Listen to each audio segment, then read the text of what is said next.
داعی سنت الاعتکاف ہمارے آخری نبی صلی اللہ علیہ وسلم جس نے کچھ باتیں پڑھنا ہے وہ اس وقت تک کرے گا نہیں جب تک جنت میں اپنی جگہ نہ دیکھے.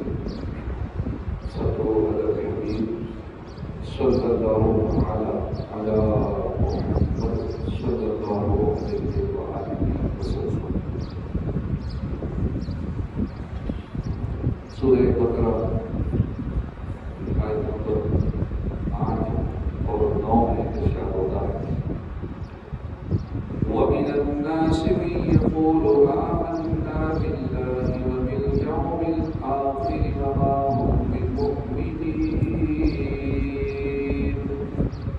يُخَادِعُونَ اللَّهَ وَالَّذِينَ آمَنُوا وَمَا يَخْدَعُونَ إِلَّا أَنفُسَهُمْ وَمَا يَشْعُرُونَ. ترجمہ کنز العرفان. اور کچھ لوگ کہتے ہیں کہ ہم اللہ پر اور آخرت کے دن پر ایمان لے آئے ہیں، حالانکہ وہ ایمان لانے والے نہیں، ایمان والے نہیں ہیں. یہ لوگ اللہ کو اور ایمان والوں کو فریب دینا چاہتے ہیں، حالانکہ یہ صرف اپنے آپ کو فریب دے رہے ہیں اور انہیں شعور نہیں ہے. ہم نے پہلے پارے کی سورہ بقرہ کی جو 2 آیات سننے کی سعادت حاصل کی ہے. یہاں میری آیت نمبر 8 سے آیت نمبر 20 تک کل 13 آیات ہے اور اس میں منافقین کا ذکر بڑی تفصیل کے ساتھ ذکر ہے. سورہ بقرہ میں اس مقام پر 3 قسم کے لوگوں کا ذکر ہوا. پہلے ہے متقین، یعنی مخلص مسلمان جنہوں نے دل سے ایمان قبول کیا، زبان سے بھی اقرار کیا، اور یہی لوگ ہدایت پر ہیں، یہی کامیابی ہے.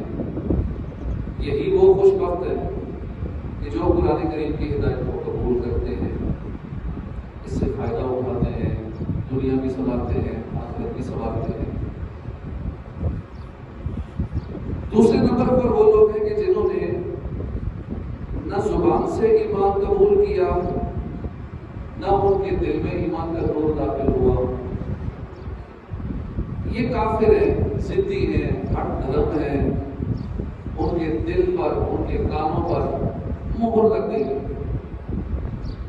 آنکھوں پر پردے ہیں. آخرت میں ان کے لیے بڑا عذاب ہے.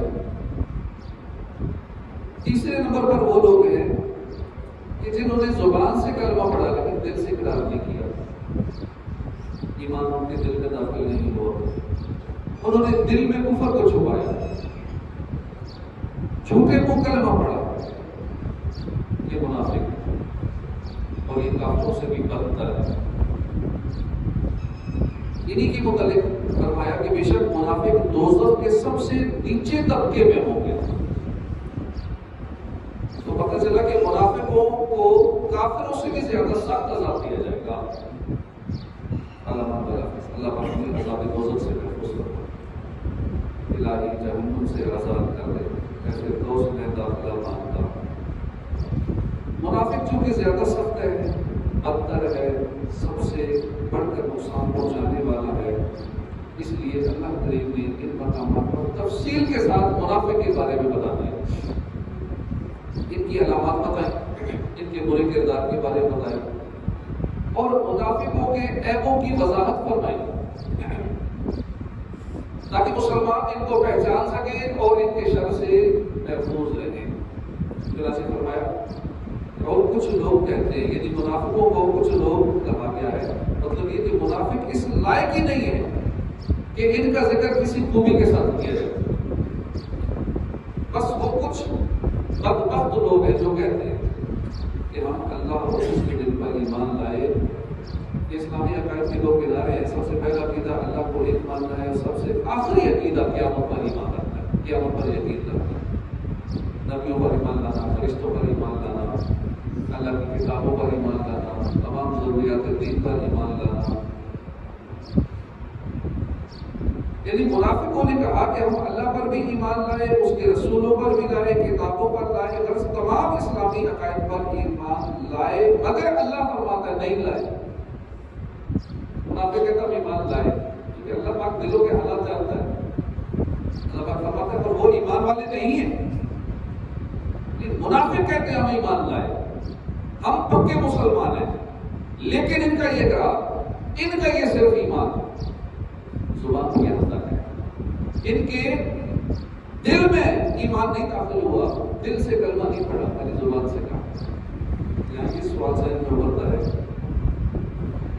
اگر انہوں نے ایمان قبول کرنا ہی نہیں تھا تو دل سے کلمہ ہی نہیں پڑھتے، دل سے کلمہ پڑھنا ہی نہیں تھا تو زبان سے کیوں کہتے ہیں کیا مسلمان ہیں؟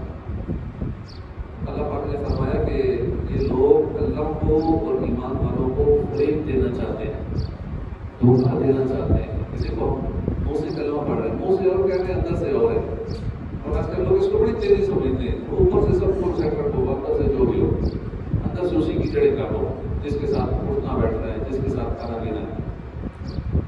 یہ لوگ اپنے آپ کو دیکھو دھوکہ دے رہے ہوتے ہیں، لیکن سمجھتے ہی ہے ہم کسی اور کو چونا لگا رہے ہیں.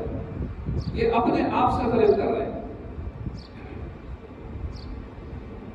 یعنی زبان سے ایمان کا اظہار کرتے ہیں تاکہ انہیں مسلمان ہی سمجھا جائے، ان پر وہی نوازشات ہوں جو مسلمانوں پر ہوتی ہیں.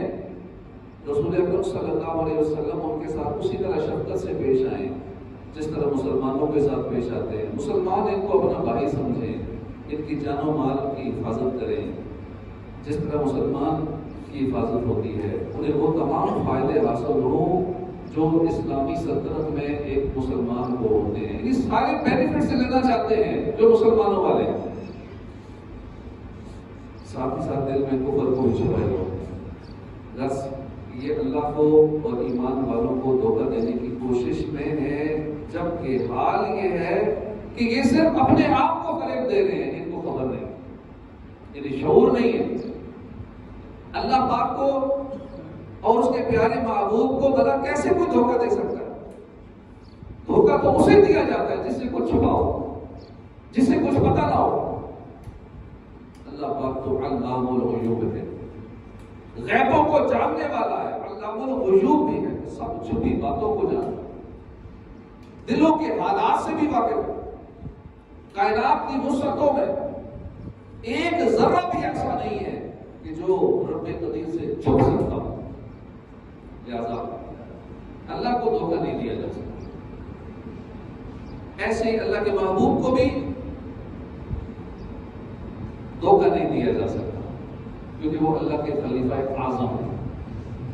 رب قدیر نے اپنے حبیب کو ما کان وما یکون کا علم عطا فرما دیا. یعنی جو ہو چکا، جو ہوگا، اللہ نے اپنے حبیب کو سارا علم عطا فرما دیا. ان کو پھر دھوکہ کیسے دیا جا سکتا؟ وہ تو دلوں کے حالات سے بھی باخبر ہے. فریاد امتی جو کرے حال زار میں، ممکن نہیں کہ خیر بشر کو خبر نہ ہو. امتی یہاں پکارے، آقا مدینے میں سنتے، دل میں بات لائے، آقا کو دلوں کے حالات کی بھی خبر ہے کہ میرے کس امتی کا دل پریشان ہے، میرا کس امتی کا دل دکھی ہے. آقا سنتے بھی ہیں، جانتے بھی ہیں، اور کوئی پکارے تو مدد بھی کرواتے ہیں. آپ صلی اللہ علیہ وآلہ وسلم تو ابتدائی سے ہر ایک کی حقیقت اور ہر ایک کے انجام سے خبردار ہے. آپ نے آج کی رات سب کو پارا اور سب اہل ایمان کو دیکھا ہے. آپ نے صحابہ کرام کو بھی جنتیوں اور دوستیوں کے ناموں کے رجسٹر دکھا دیے. صحابہ کو پروف دے دیا کہ یہ رجسٹر ہے، ان میں یہ جنتیوں کے نام ہیں، یہ دوستیوں کے نام ہیں. دیکھیں یہ سب کچھ ہونا ہے، جو ہونا ہے حضور کو پہلے ہی پتا ہے کہ یہ ہونا ہے.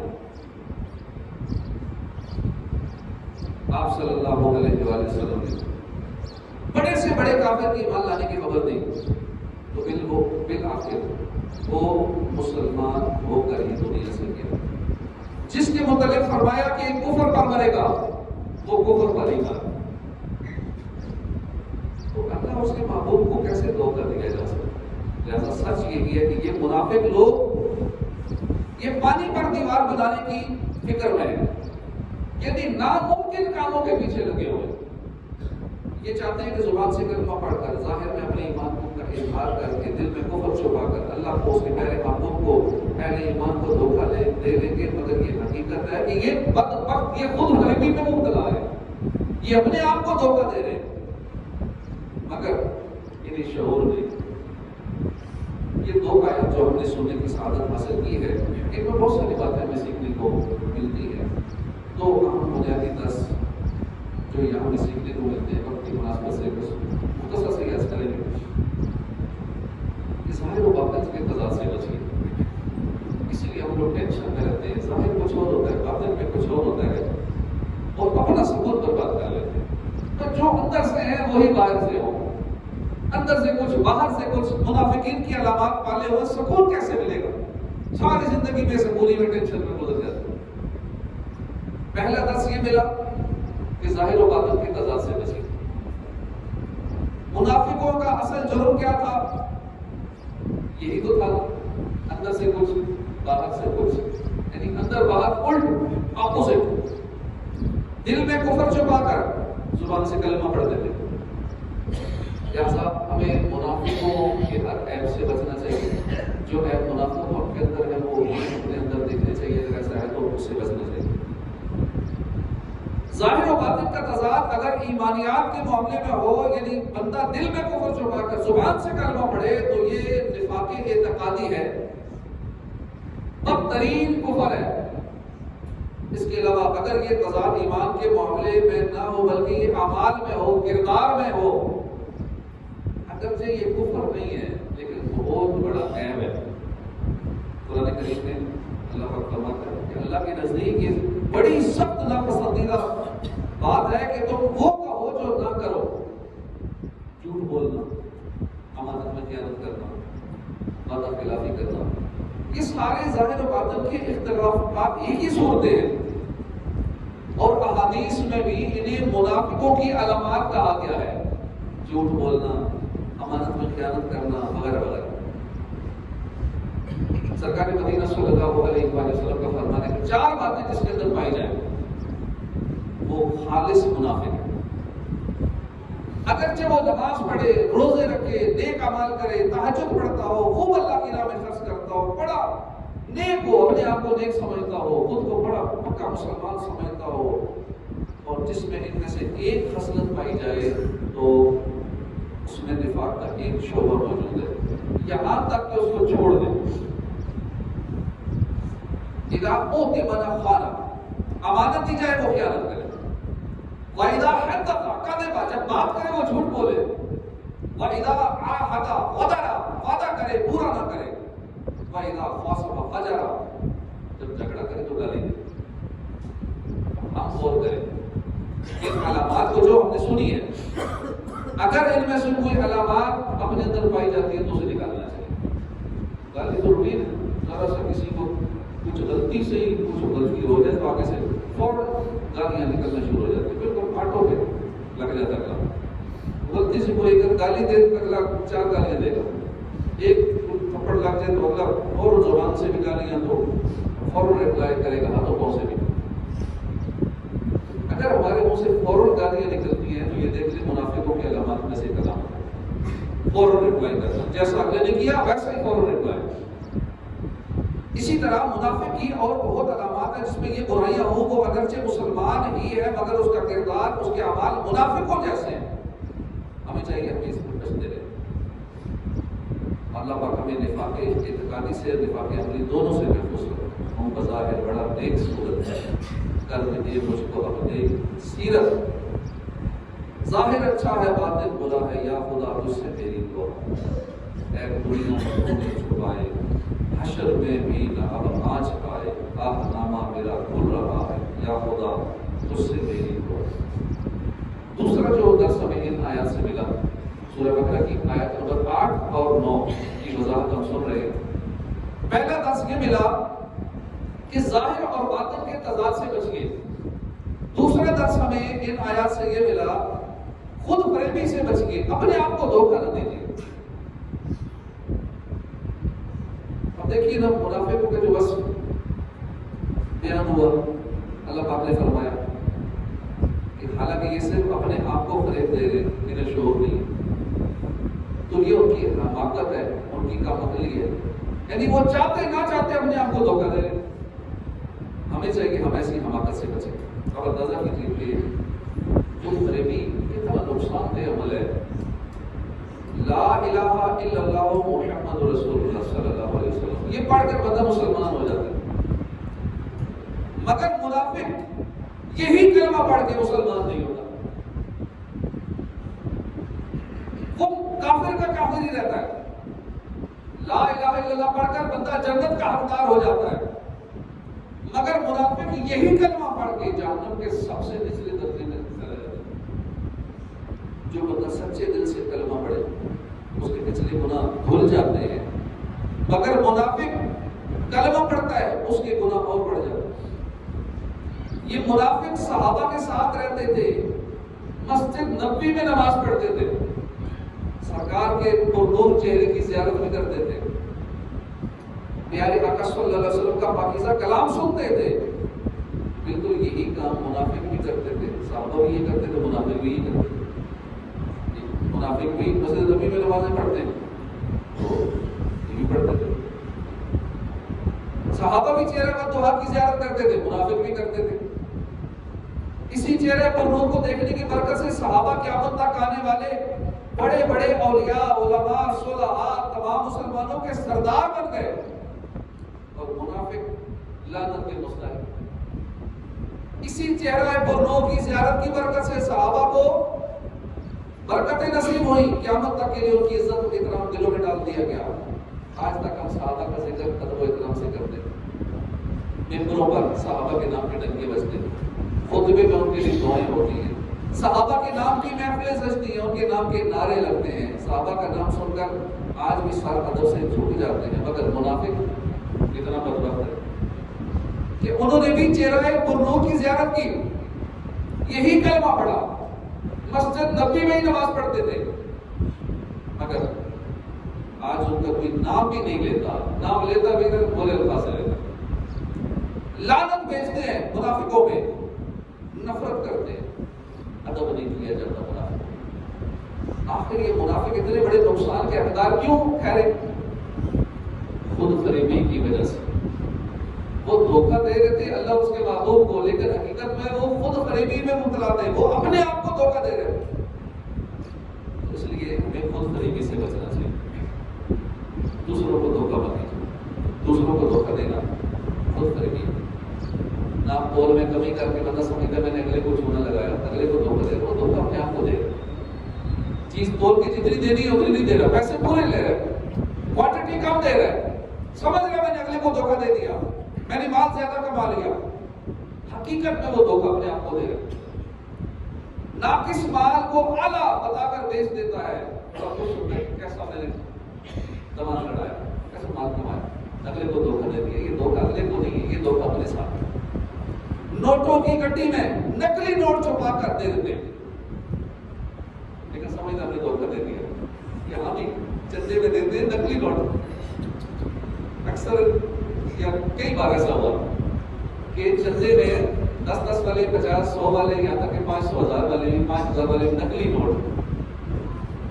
کس لیے سے ڈالتے ہیں چندے میں؟ تو نہیں چندہ باکس میں نقلی نوٹ ڈالتے ہیں، دکانوں میں مال لیتے نقلی نوٹ، پوری پوری گڈی نقلی نوٹوں کی پکڑا، سمجھتے اگلے کو دھوکہ دے دیا، دھوکہ اپنے آپ کو دے دیا۔ یہ خود فریبی ہے، سمجھتے سامنے والوں کو چونا لگایا، نہیں، یہ اپنے آپ کو چونا لگایا۔ اللہ پاک ہمیں منافقوں کے علامات سے بچائے، ناپ تول میں کمی نہ کرے، دوسروں کو دھوکہ نہ دے۔ ایک بزرگ کی عادت ہے کہ جب بھی کوئی چیز خریدتے تھے نا تو آدھا دانہ کم لیتے تھے، جب کوئی چیز بیچتے تھے تو ایک آدھ دانہ زیادہ دیتے تھے۔ فرمایا کرتے ہیں کہ خرابی ہے اس کے لیے جو ایک دانے کے بدلے جنت کو بیچ دیتا ہے۔ وہ جنت جس کی اتنی وسیع لمبائی چوڑائی ہے، زمین و آسمان سے زیادہ جس کی چوڑان ہے، کتنا نقصان دہ ہے وہ بتا کہ اس جنت کو بیچ دیتا ہے ایک دانے کے بدلے میں۔ سمجھتے میں تھوڑی سی چیز اگلے کو کم دے رہا ہوں، مال پورا لے رہا ہوں، یہ دھوکہ دے کے اس جنت کا سودا کر دیتا ہے جو اتنی قیمتی اربوں $1 سے بھی قیمتی جنت ہے، بول ہی نہیں ہے۔ اسی طرح کتنے نقصان میں وہ شخص جو جہنم کے بدلے جنت کو بیچ ڈالتا ہے، تو یہ ہے خود فریبی۔ اندازہ کیجئے کہ جنت کے عظیم الشان محلات کے جن کی قیمت دنیا میں ہو ہی نہیں سکتی، ساری دنیا میں کچھ نہیں ہے اس کے آگے، دوسروں کو دھوکہ دینے والا، چند پیسوں کے بدلے دھوکہ دینے والا جنت کو بیچ دیتا ہے۔ خود فریبی نہیں ہے تو اور کیا ہے؟ لہذا ہمیں چاہیے کہ ہم خود فریبی سے بچیں اور ہمیشہ امانت دار رہیں، کسی کو بھی ہم دھوکہ نہ دیں۔ یہ سب کیوں ہوتا ہے؟ دنیا کی محبت کی وجہ سے۔ میرے دل سے دنیا کی چاہت مٹا کر الفت میں اپنی بنا یا الہی، بنا دے مجھے نیکوں کا صدقہ، گناہوں سے ہر دم بچا یا الہی۔ اللہ کے اپنے نبی صلی اللہ علیہ وسلم کا فرمان ہے کہ بے وقوف ہے وہ شخص جو نفسانی خواہشات کی پیروی کرنے کے باوجود اللہ سے تمنا رکھے۔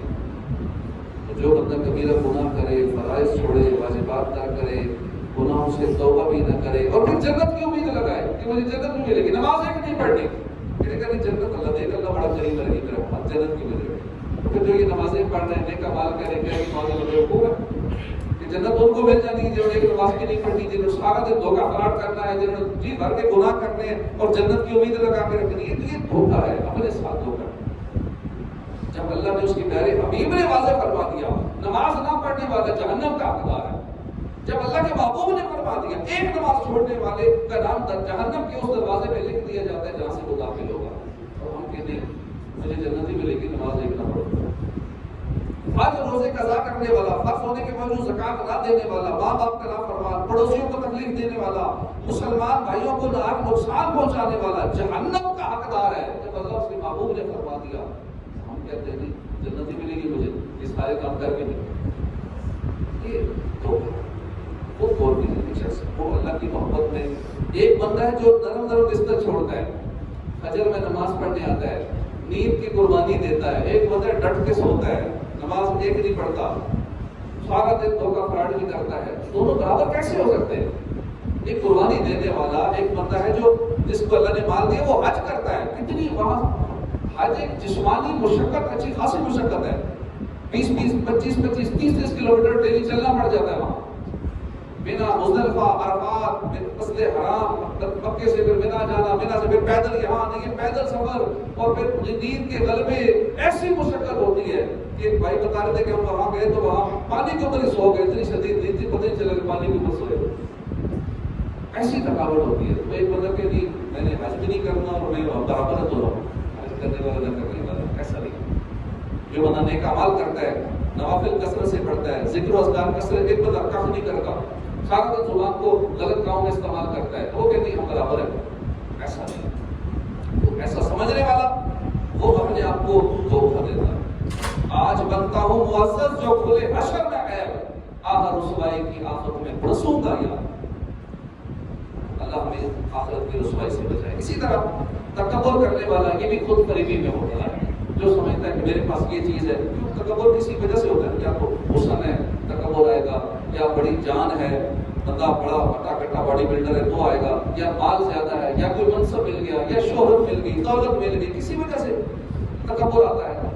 تو تکبر کرنے والا بھی اپنے آپ کو دھوکہ دے رہا ہے، اس کا ختم ہو جاتا ہے، جوانی بھی ڈر جاتی ہے، یہ مال چلا جاتا ہے، صحت چلی جاتی ہے، سب کچھ ختم ہو جاتا ہے۔ ہمارے سامنے کتنی مثالیں ہوتی ہیں، ہم پھر بھی دھوکے میں مبتلا ہو جاتے ہیں، ہم پھر بھی خود فریبی میں مبتلا ہو جاتے ہیں۔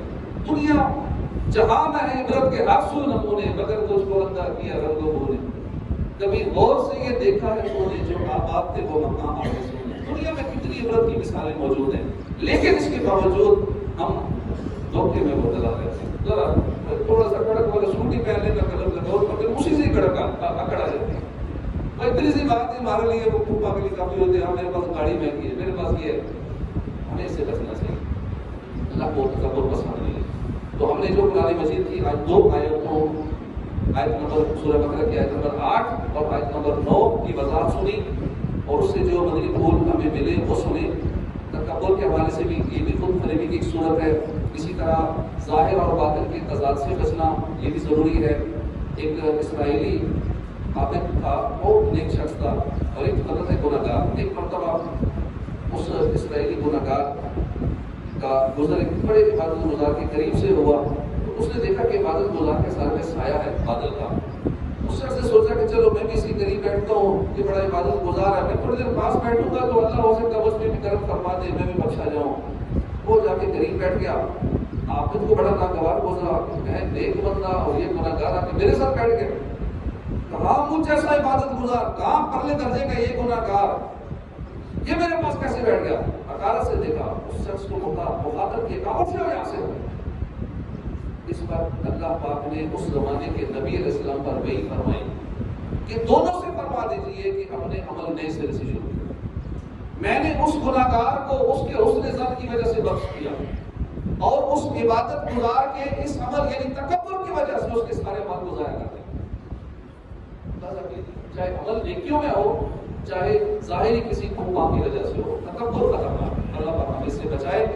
باطنی بیماریوں سے بھی بچنا ہے، برے عقائد سے بھی بچنا ہے. برے عقائد، بہت سارے لوگ عقائد خراب کرنے کی کوشش کرتے ہیں اور ہمیں معلومات نہ ہونے کی وجہ سے ہم ایسوں کی باتوں میں آ جاتے ہیں جو کہ علم نہیں ہوتا. اگلا قرآن سنا کے بات کرتا ہے، حدیث کی بات کرتا ہے تو ہم جو قرآن حدیث کے آگے تو مطلب کچھ نہیں بول سکتا، خاموش ہے. لیکن ہمیں پتہ نہیں ہوتا کہ کیا بات قرآن میں کیسے ہے اور حدیث میں کیسے ہے. جو کہ بندہ بتا رہا ہے یہی ہے یا کچھ اور ہے. اب مثال کے طور پہ آج قبرستان میں کو میت کو دفن کیا مرحومہ کو، اب وہ صحیح العقیدہ تھی، اس کی وصیت تھی کہ وہ یہ کرے کہ مرنے کے بعد ایسے ایسے قبر میں اذان دے، اس طرح قرآن پاک پڑھے. ایک شخص جن کی کا عقیدہ خراب ہوتا ہے وہ ایک کام ریکارڈ بنتے، جیسے ہی اذان دینے لگے تو کہتے ہیں اذان نہیں دینی. اب اذان دینے کا نقصان کیا ہے؟ اذان کے تو فائدے ہی فائدے ہیں. اور بہت سارے مقامات پہ لوگ سمجھتے ہیں اذان صرف نماز کے لیے، نماز کے علاوہ بھی اذان دی جاتی ہے. جیسے کورونا کے دنوں میں مصیبت آ گئی، جگہ جگہ اذانیں ہوتی تھی، ٹی وی پہ سوشل میڈیا پہ اعلان ہوئے، لوگ سارے اذانیں دی، جہاں مصیبت آ جائے اذانیں. اور بہت سارے مواقع جہاں اذان دینے کا حکم ہے، کیونکہ اذان دینے سے شیطان بھاگ جاتا ہے.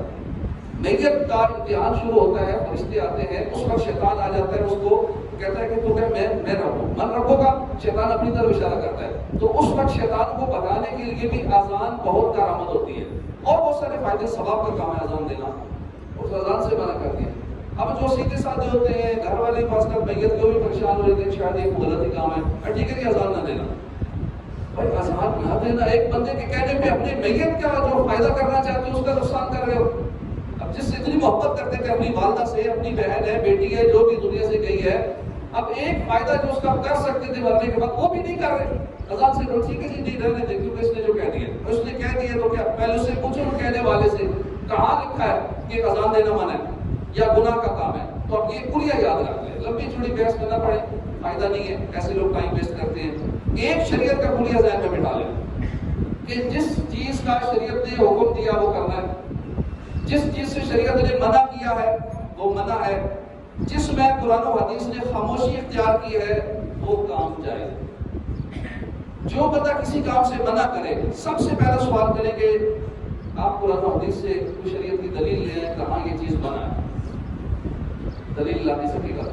اب اس کے بعد آپ کہیں ٹھیک ہے جائز ہونے کی دلیل پھر ہم بعد میں بتائیں گے، پہلے آپ جو اعتراض کر رہے ہو وہ بتاؤ کہ کہاں منع یہ چیز، اس کے بعد پھر اگلی بات کریں گے. تو شرک ہے، بدعت ہے. بدعت ہے کیوں بدعت ہے؟ کیونکہ حضور کے زمانے میں، صحابہ کے زمانے میں یہ کام نہیں ہوتا تھا تو اس لیے بدعت ہے. وہ تو بہت سارے کام نہیں ہوتے تھے. اس وقت جیسے مسجدوں کی یہ صورت نظر آ رہی ہے، اس انداز میں مسجدیں نہیں تھی، لینٹر ایسے نہیں تھے، یہ محراب نہیں تھے، مسجدوں میں مینارے نہیں تھے، یہ کارپیٹس نہیں تھی، یہ ماربل وغیرہ نہیں تھے، یہ پنکھے نہیں تھے، یہ لائٹس نہیں تھی. اس دور میں تو اور ہی چراغ چلا کرتے تھے، اور انداز ہوتا تھا. اس کا مطلب ہے کہ سارے کام ناجائز ہو گئے. کیوں جی؟ حضور کی دور میں جو چیز نہ ہو اس دور میں ہو تو ناجائز ہے. پھر اس کا سوال تو پھر اگلے سے ہی بنتا ہے. ایک عالم صاحب نے کہا بھی کہ ہاں جی حضور کے دور میں جو نہ ہو اب ہو، کیا وہ جائز ہے ناجائز ہے؟ کہتا ہے ناجائز ہے. کہتا پھر آپ بھی حضور کے دور میں نہیں تھے تو کیا فتویٰ آپ پہ بھی لگے گا؟ آپ پہ جائز ہوئے ناجائز؟ ایسوں کے لیے بہت سارے جواب ہیں. اللہ پاک ہدایت نصیب فرمائے. آمین بجاہ نبی الامین صلی اللہ علیہ وسلم.